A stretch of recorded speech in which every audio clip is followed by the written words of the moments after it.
The Sensory Intrusion by the Memeticist. Chapter 3. The sun didn't just shine, it pressurized the air. Sam walked the perimeter of the park, clutching beyond the veil of sleep like a shield. He avoided the row of trailers past the third instinctively, cutting across the gravel lot in sharp angles. Every time his boot hit the ground, he felt a faint rhythmic crunch that matched the tapping in his skull.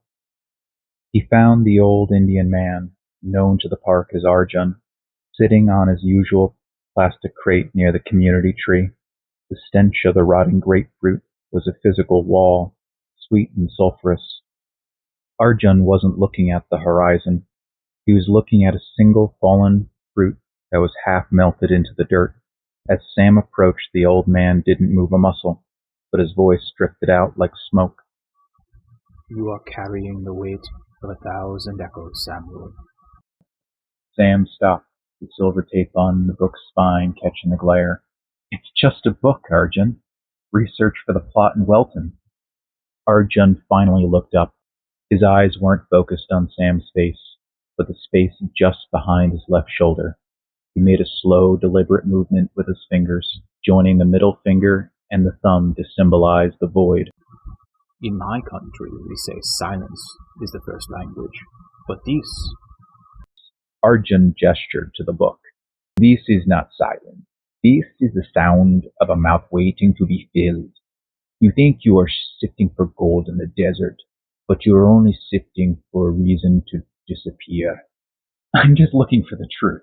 Sam snapped at the mercury behind his eyes, giving a sharp, hot throb. "Truth is a square, Samuel. It has 4 corners. It is stable. It is a trap."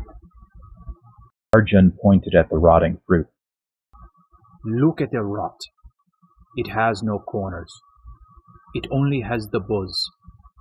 If you follow that book, you will forget how to stand. You will only know how to fall." "Fish thinks he's in control of the hook until the fisherman begins to pull. Go on then. Feed the hunger, but remember, you can never ask for it back." He turned from Arjun and continued to search for a place to read in that wasn't his trailer. To him, this debate was meaningless. As far as he was concerned, Arjun knew nothing about him. During his hunt for a quiet place, he passed by the spa. Travis and Alvin were there, though the sun was at its zenith. The air was still rippling with the intensity of the desert heat, but they weren't in the water. Rather, they were standing by the pump house, huddled over an industrial-sized bag of salt and a gallon of what resembled blue dye. "Hey, Sam!" Travis yelled, wiping a streak of grease across his forehead. "You see the radio tower today? The red light's blinking faster. I think it's excited or something." Alvin let out a wheezing laugh, his pot belly jiggling. "Excited for the concert, Travis? The buzz is coming. You ready to get your mind right, Sam?" Sam didn't answer. He hurried past, the silver tape on the book vibrating against his ribs. He didn't see Travis drop a handful of 7-petaled celandine flowers into the spa's intake grate. He only heard the mechanical thrum, thrum, thrum of the pump, a sound that was beginning to harmonize with a rhythmic whisper in his mind. Sam retreated into a tomb of his own making, the trailer. The not white glare of the afternoon was a persistent hunter, and only the blackout curtains forced a temporary armistice.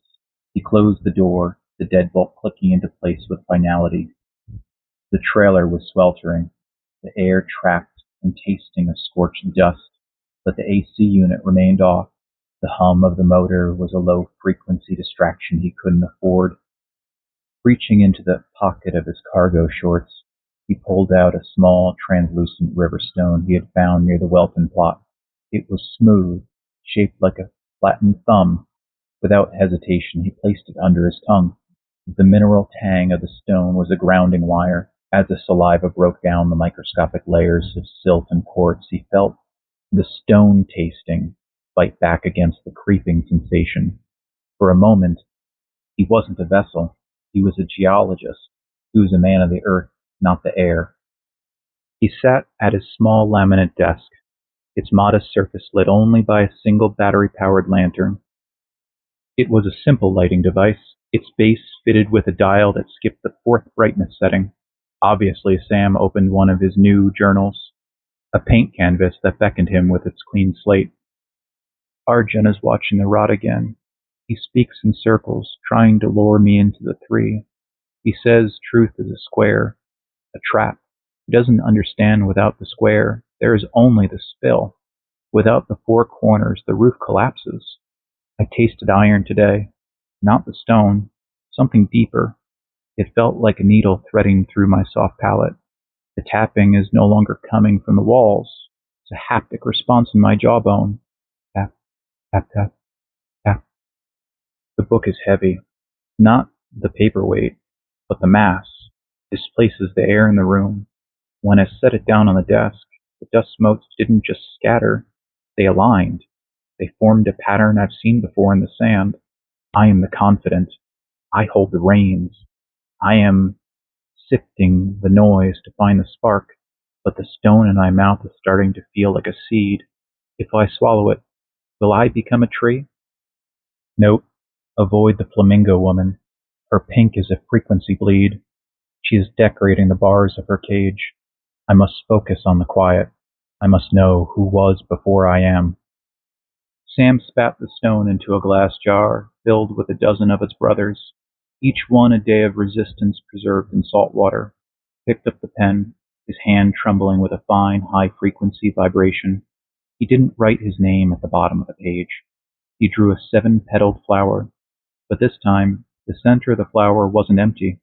He filled it with a dense black dot, a not black void, that seemed to pull the ink right off the nib. He looked at beyond the veil of sleep.